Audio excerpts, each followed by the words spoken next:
$50,000 for some rather eye-popping comments he made about Ben. He told the San Francisco Chronicle this: in some ways, it doesn't really fit with what we're doing. He makes a lot of money, and can he finish games? I don't know. He's very talented. The problem is we have Draymond Green. Draymond and him are very similar in the sense that neither one really shoots, and they do a lot of the playmaking. That's one issue. The salary structure is the other. So Broussard, Lacob saying Simmons doesn't fit what the Warriors are doing is blank. Bullseye, Jenna, bullseye. And I think he's been watching FS1 because I've been saying this from day one. If I've got Ben Simmons, I don't need Draymond Green. Now, don't get me wrong, I'm still interested in Ben Simmons. I'm just looking to put Draymond Green in that package. Ben Simmons is a more athletic, a younger, a bigger version of Draymond Green. And what Draymond did for the Warriors is tremendous, and that's still probably why he's there. But I would look to package him. Now, Philadelphia probably isn't interested in Draymond. But I'd look at I'd throw out a Draymond Green, rookie draft pick, Jonathan Kuminga, and some future picks to get Ben Simmons. I think Ben Simmons would be tremendous in Golden State. And Daryl Morey, your good friend, Nick, maybe he's watching. I hope he's watching. Daryl, you could use Draymond. You need a leader on the court. You need somebody to get in Joel Embiid's rump when it's time. All right, you need a guy to teach your players how to win, and that is Draymond Green. I know the analytics are all numbers, but Draymond's got the intangibles. All right, he brings inspiration to that squad, so he could help you guys in the Eastern Conference. But I'm with Lacob on this.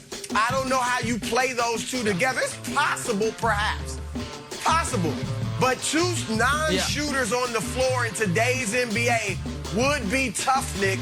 So I'm with Lacob on this.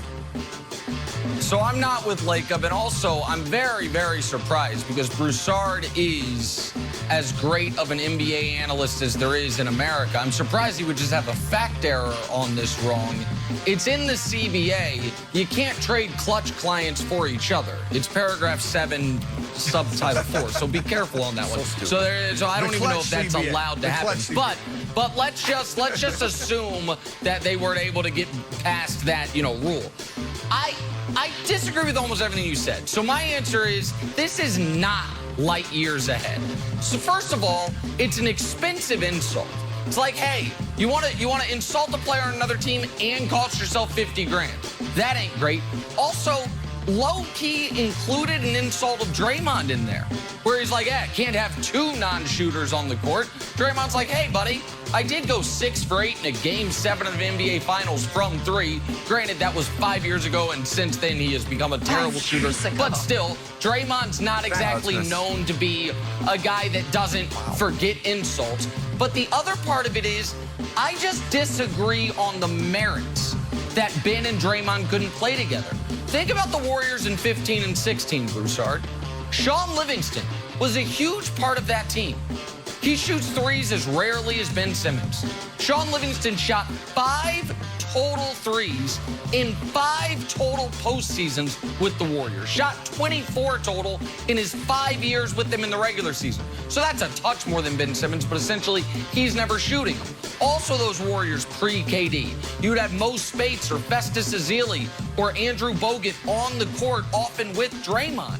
So if you ran a lineup of Steph, Clay, player X, whether it's Poole or Wiggins, I would say probably Wiggins. Oh, it's Wiggins. Draymond and Ben. Wiggins. Okay, so let's say it's Wiggins. I think all of a sudden you have a great defensive team. Not good, great. Ben and Draymond are 2 of the best defenders in basketball. Wiggins, I gave you credit for this. You were right. I had underrated him as a defender. We don't know what Clay will be as a defender. But the other reason, Wilds, this is just missing the mark, in my opinion, by by Joe Lacob is, this ain't your job, bro. This is Bob Myers' job. And sometimes you do things that put your team in a tougher position. And we found out yesterday There was an article in San Francisco Chronicle. Andrew Wiggins, as of right now, would not be allowed to play 41 home games this year for the Warriors because he's refusing to be vaccinated, and San Francisco won't let you play if you're not. If he sticks with that stance, then you have to make a big trade. And Ben Simmons would be the best guy you can get. So none of this to me is proper commentary by Joe Lacob. None of it. So I would love to see Simmons on the Warriors. And I think you made an interesting point about the defense. Like, we don't know Clay. Like, the idea that Clay is going to be this all-world defender that he used to be coming after two injuries, I don't buy it. I think he's going to take a step down, so I think Ben would be great. Here's the other thing about Ben joining the Warriors. You got Steve Kerr, you got Steph Curry, you got Klay Thompson. You have three literally of the best three-point shooters of all time.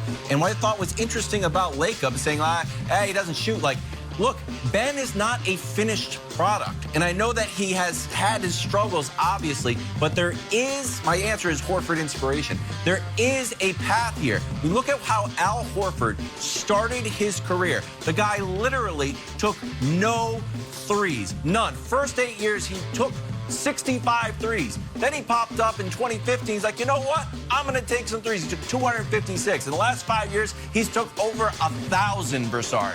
So look, I don't think that Ben Simmons, the story of Ben Simmons and how much he shoots is over.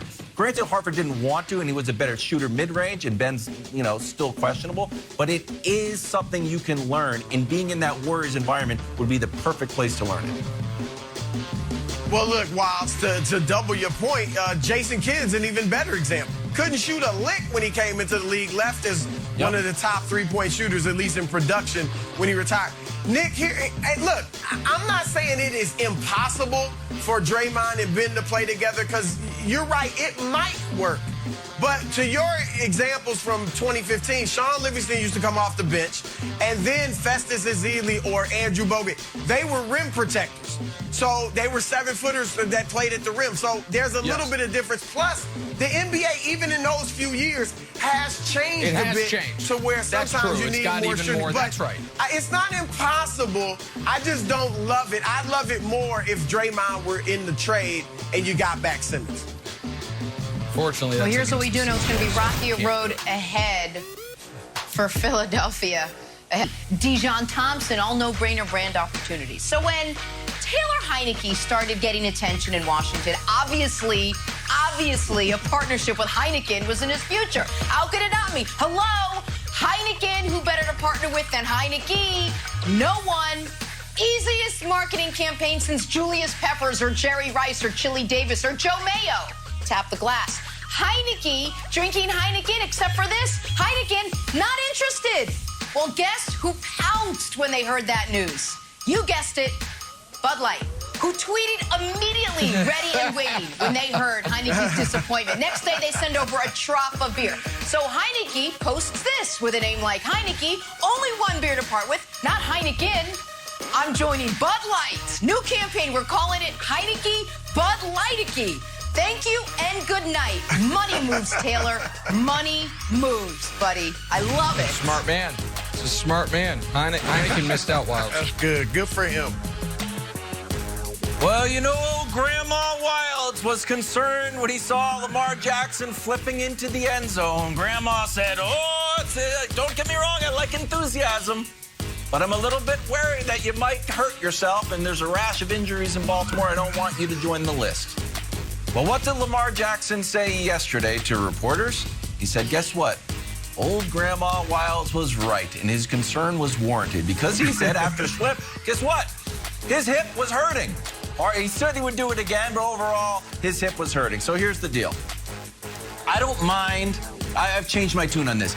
I don't want to be against enthusiasm. But now, Harbaugh, you need to practice flips into the end zone. You can't be neutral on it. You're either not flipping or you have to practice flips. So from now on, end every practice, 5 minutes, while Joe Judge usually uses that time to have the Giants do laps, you can practice flipping into the end zone. Everybody wins. There you go. Good take. I like that as well, Wilds. I like it. We're drawing a blank. Talking some Ben Simmons after Warriors owner